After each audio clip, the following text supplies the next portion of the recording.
Hello, ULF. This is Chairman Jack. Today we're doing another What Is video. This is going to be part of the socialism series. This is about what is central planning. And today I'm accompanied by Ormica and comrade Wiktora. Yeah, and to basically start it off, I'm going to hand it off to comrade Wiktora to give a brief definition. Yes, so I'm going to quote from the Communist Manifesto, and here's how the quote goes. To centralize all instruments of production in the hands of the state, i.e., of the proletariat organized as the ruling class. Yeah, to quickly bounce off of that, like so many people have this misconstrued idea of what central planning was in the Soviet Union or is in Cuba. And they think it's just random bureaucrats sitting around doing whatever, planning random things like they're magicians, like throwing things out of thin air. But in actuality, it's going to the people in factories. It's going to doctors. It's like, look at how Cuba handled coronavirus and is handling it. They pooled, they thought of how to best handle their medical field, pulled a bunch of doctors together, and they're now building major facilities to combat coronavirus all over the world, and that's all happening due to central planning. Or look at the Soviet Union that didn't have a single major food shortage from 48 into the 80s and 90s when they started to privatize food.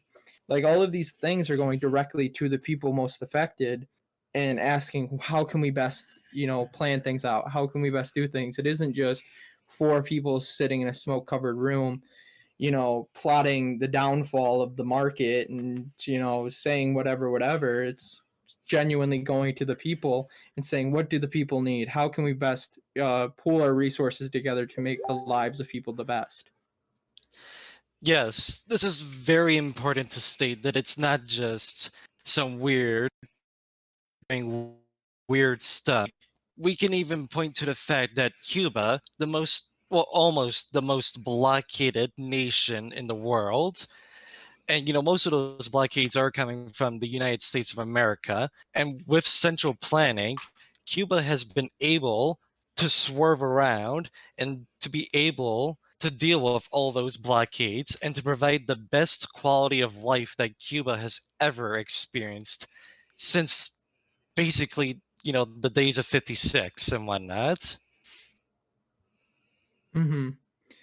Yeah, I just think it's so crucial to get across that, like, how important it is that, central planning has done wonders to benefit people that have lived under it, because it's how people are able to have their fundamental rights of a right to housing, a right to fair housing, a right to education, a right to food, a right to water, a right to electricity, a right to a job, a right to healthcare. All these things exist. A right to a job. All these things exist at the behest of having central planning, be able to plan out resources and be able to make sure everyone is employed and things like that.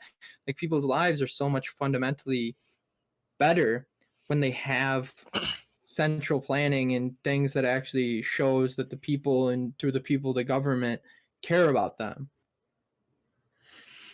Yeah, and I think that a lot of the critiques, like market plan or markets versus central planning, like we get to see now what happens when that all falls out. States are bidding against each other now for ventilators, which is really ridiculous. Just the chaos of the market. It takes so many resources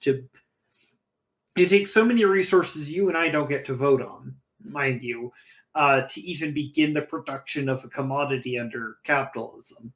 You have to have the startup capital, you have to have all your licenses and all these other things in order. You have to organize a workforce. You have to do testing on whatever product it is. And then there's no guarantee once that product hits market that you're going to get anything back from it. You could have the best surfboard in the world, but if you're not able to market it correctly, doesn't matter. If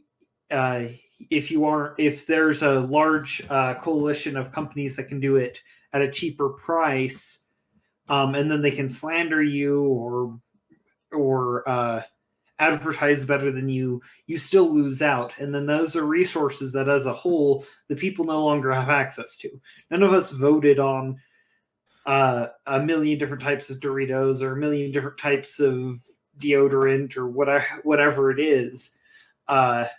The companies just get to create these sometimes really awful things that crash and burn, and they just get to do that with the resources that are vital for us. Yeah, I think another like big part of why central planning is so important is because central planning doesn't have boom and bust. Like there isn't some major crash every 10 years. Under central planning, it was constant, improvement, and is constant improvement. And I just think that's so fundamental is there isn't mass layoffs every 10 years. There isn't this mass destruction of society that has to be rebuilt every 10 years. Right, it becomes sustainable. I think there's that quote by an anonymous person, the ideology of never-ending growth is the ideology of the cancer cell. There's no sustainability.